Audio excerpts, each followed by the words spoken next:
देव की जय हो। तो लो देखिए, इस धाम पर अनेकों प्रकार के रोगों को मिटाकर बताया जाता है। जो राम नाम का अपमान करते थे, संत महात्माओं का अपमान करते थे, या किसी भी देवी देवता का या प्रभु श्री राम कृष्ण शिव का जो भी अपमान करते थे, उन राक्षस जैसे लोगों की आंखें खोलने के लिए हमने बताया ये भक्ति का प्रकाश के राम नाम में वो शक्ति है। और ऐसे ऐसे संत महात्मा साधु भी हैं जो अपने आशीर्वाद से अनेकों प्रकार के रोगों को जड़ से मिटा देते हैं। जैसे उनको फिर ये जो कोई कहते हैं टोना टोटका मादरिया ताबीज ये करने की जरूरत नहीं होती। जैसे वो आखंड वगैरह करते ना, कोई झाड़ झपाड़ या नींबू ना, ये करने की जब संत के शरण में जाते तो ये चीज करने की जरूरत नहीं होती।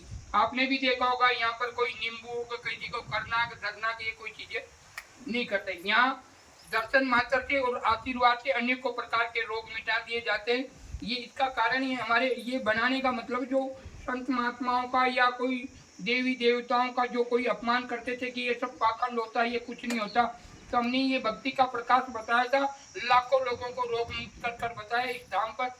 और अब हम वो आशीर्वाद थोड़ा बहुत कम देते हैं, बस कोई निजी कोई आ जाता कि भाई अटका हुआ तो ही हम ये देते हैं, नहीं तो मनुष्य जीवन को हर देवी देवताओं की एक बार भक्ति मतलब विराम लगाकर छोड़कर पहले सदगुरु देव की शरण करनी चाहिए। और जो सदगुरु देव की शरण में होता ना, वो मतलब उनके घर बैठे देवी देवता प्रसन्न हो जाते जब भी, क्योंकि गुरु ऐसा सक्षम गुरु चाहिए।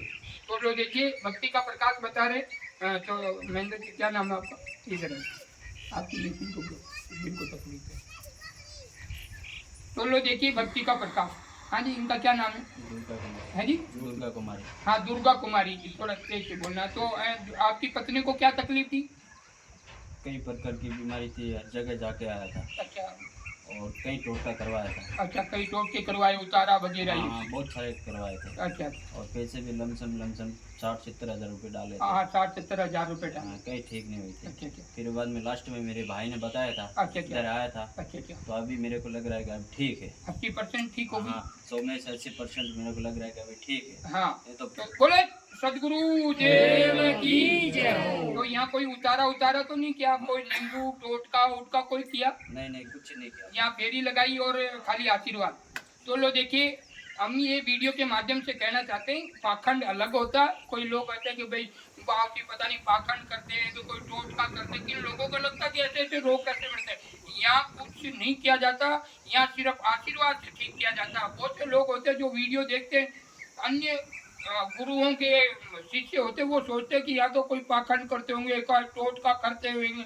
मैं किसी इंसान को धागा तक नहीं बांधता। आपने देखा होगा, आप इतने दिन से अगर मैं किसी को धागा तो बांधने की दूर है, एक वो बबूती भी नहीं लगाता किसी को।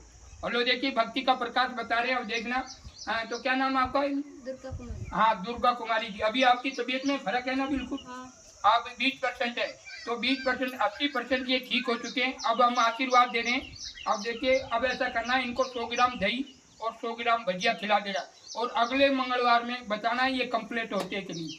ये देखिए, इसे कहते हैं भक्ति का प्रकाश। हमने तो वचन दिया, अब दही भजिया खाना आपका काम है, और कैसे ठीक होते हैं अब ये देख रहा। इसे कहते हैं भक्ति का प्रकाश। अब हम आशीर्वाद बिल्कुल वास्तव में नहीं देते, ये तो कोई निजी ऐसे भक्त होते हैं, उनके जरिए से हम ये आशीर्वाद ही देते। अब हम बताते कि इंसान को गुरु मुखी होना चाहिए। गुरु के बिना जो भी इंसान भक्ति भाव किसी देवी देवताओं की करो, किसी की करो, वो परेशान रहता, हर दुखों में घिरा रहता। और गुरु से प्रीति ऐसे कीजिए जैसे लौटा दो।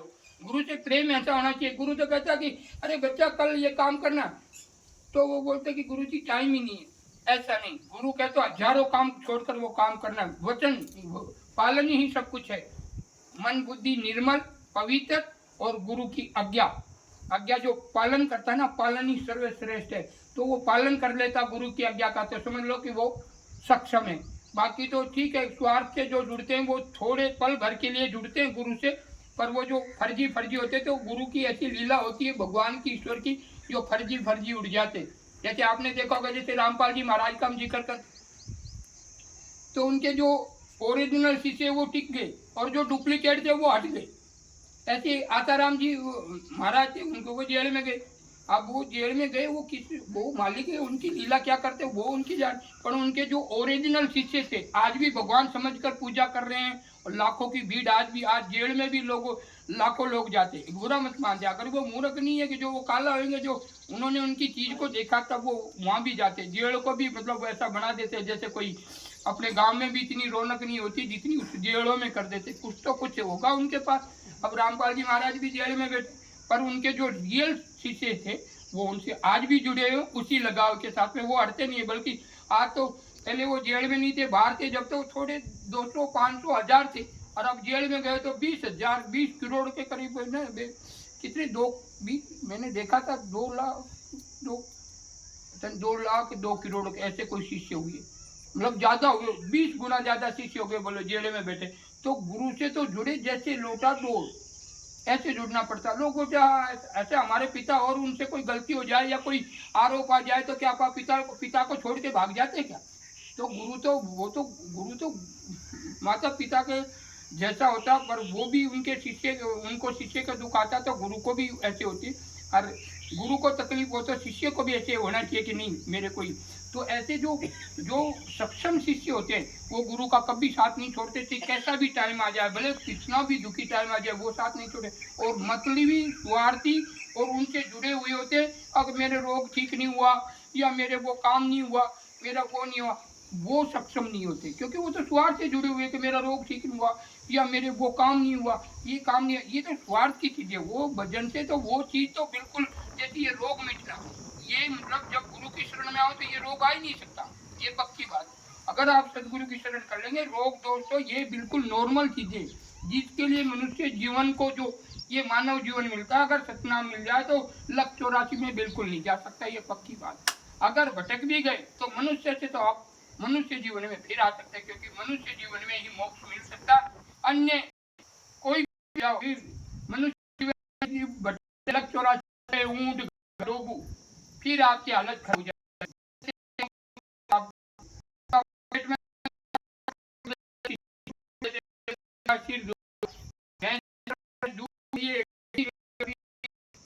दही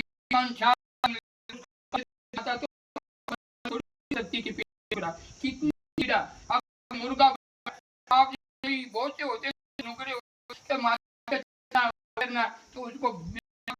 पाल, मतलब जीवते को तेल में तड़ते। अब बताओ, अपने तो एक छांटा लगता तो कितने ऐसे ऐसे, अरे माता जी के वो बकरा मांग गया, ये माता जी के चढ़ा दिया ले जा। तो देखो ये चीजें, अब वो जीव है, वो भी जीव है, माँ खाती हूँ, एक बात सोचने की बात है, माता को ये चीज खाती, माँ होके कोई दारू पिएगी कि माता जी के एक बोतल को चढ़ाऊंगी? माता जी कभी दारू पीती नहीं, ये नॉर्मल माँ पी ले तो वही अपने बच्चों को नहीं संभाल सकती, उसको तो पूरे संसार को संभालना होता है। तो ये हमको भ्रमित जैसे कर दिए, बस हम उनको इंसान से वो बना दिया राक्षस, जो इन चीजों को पकड़ते वो राक्षस जैसे अपने बुद्धि घूस दी, बस खाओ पियो मजा करो, और मरे उड़ा जिंदा न मारे खा रहे।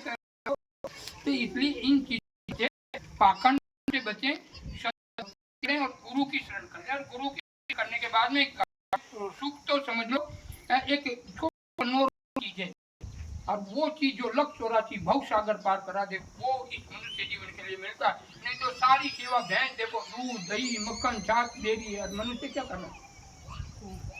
अब आप सोच के देख लो कि संसार में भाई भाई को एक जमीन नहीं दे सकता, दे सकता है एक टुकड़ा, एक गिलान का आया, जो उनका लेना देना नहीं, उस परमात्मा से रिश्ता है। इसलिए जो सदगुरु देव से जुड़ जाता वो उन चीजों को समझ लेता, और एक मतलब नेम से चलता, कीड़ी को भी देख के चलता कि भाई इसके साथ गया, उसमें भी जीव और हमें भी जीव, इतना परिवर्तन हो जाता। तो सदगुरु देव की शरण करें, और ये जितने भी टोटका टाटका ये वो ये फायदे नहीं करते, फायदा तो वो राम नाम ही कर सकता है। जीवन में सदगुरु देव से मिलकर छाप करें, और सदगुरु देव पूर्ण ढूंढे। और इसलिए ये सभी सनातन धर्म प्रेमी से और इन भक्तों से कहना चाहता हूँ कि गुरु के बिना भक्ति करना, ये जितने भी हम दान धर्म भंडारा करते व्यस्त होता था। इसलिए सदगुरु देव कर भजन करें, जाप करें, ये मनुष्य जीवन का पहला लक्ष्य है। क्योंकि हम गुरुकुल से गुरु परंपरा से ही हैं। पहले साधु संत में ऋषि होते थे, राम लक्ष्मण जितने भी देवी देवता थे गुरुकुल से बढ़ के तैयार हुए थे। तो ऐसे, और वो भी लाखों करोड़ों में एक आधा गुरु ऐसा होता है जो उस पहुंच तक जाता है, बाकी हर कोई नहीं। इसलिए सभी से कहना चाहता हूँ कि गुरु महाराज करें फिर सेवा करें, फिर भजन करें। गुरु से प्रीति ऐसे, गुरु क्या कह रहा है उसको समझना पड़ता है। इस शरीर को मत समझो, आप गुरु क्या कह रहा उन शब्दों का पालन करें। बोलो सदगुरु देव की जय हो।